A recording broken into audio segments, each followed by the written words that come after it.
Hi, welcome to Three Questions With. Got my friend Deb Finch with us. Hey, Deb, welcome to the show. Hi, Kevin. Thank you so much for having me. I'm kind of excited. I'm glad you talked me into it. So let's jump right in. Tell us about the book you wrote. So I had this idea for a long time. Actually, I hoped someone else would write the book about how the ALS Ice Bucket Challenge changed the way smaller nonprofits had to think about using social media. And it was kind of a wake-up call. Larger nonprofits with budgets over $1 million had already had a full-time marketing person. They were already doing a pretty good job, but smaller nonprofits weren't.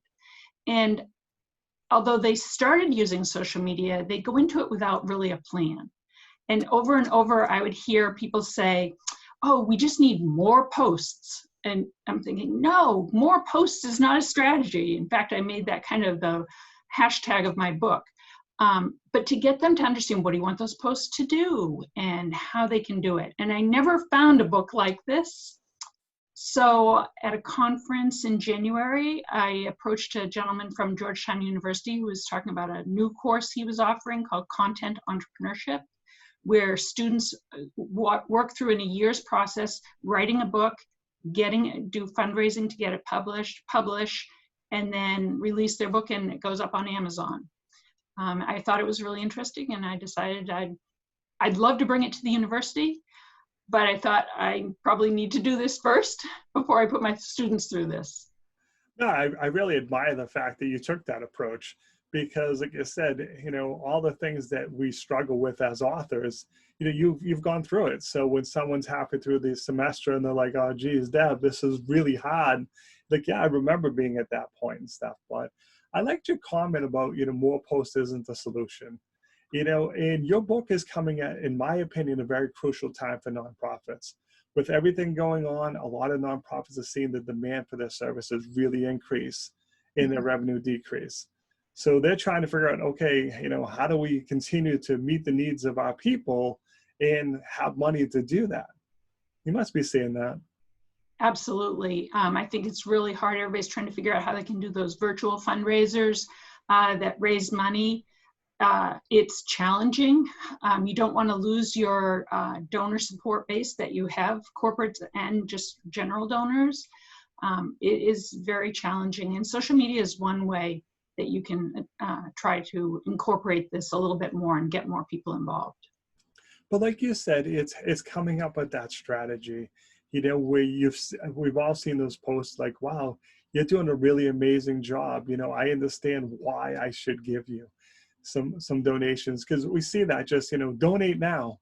Like, okay, but why, Deb? What is your group doing? What are you going to do with these donations? Sometimes it's just that disconnect, or we keep going back to the same people over and over again.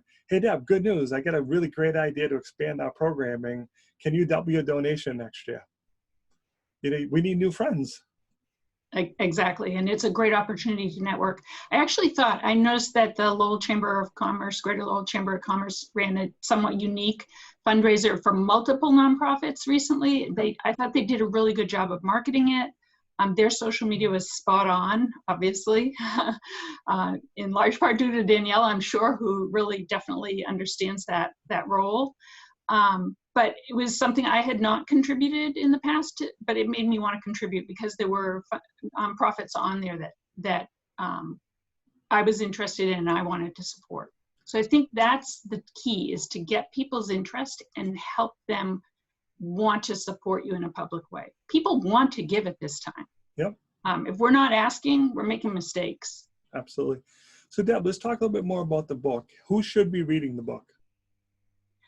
Ideally, I wrote it for students as kind of a common read that would tie everything that I pull into class together and give them a good story. So it's meant to be a good story, and as I have I have some beta readers out there, I'm telling them, if it's boring, tell me. I don't want it to be boring. But I have it written for students, but it's also for any nonprofit board of director, any volunteer that wants to get involved in helping a nonprofit with social media.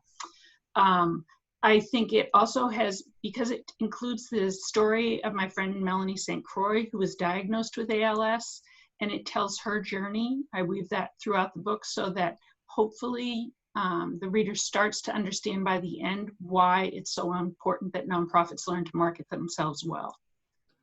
Now, you're still at the point where we're doing some fundraising for the book, correct? Yes. How can people learn more about that? So I have an Indiegogo campaign. I also have on Facebook and my LinkedIn profile, so you can check my LinkedIn profile if you like. I have information you can click over. There's a short video on it. I am fortunate I have met my goal, but I've now kind of pushed that goal a little bit, because if I can get it to the $8,000 level, it will include an audiobook that will be recorded.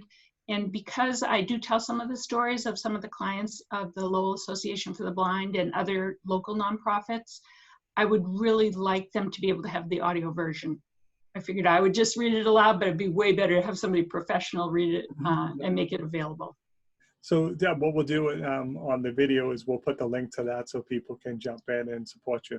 Deb, really appreciate you taking a few minutes to jump on the show with us. And as always, thanks for being my friend. All right. Thanks so much, Kevin. Bye-bye.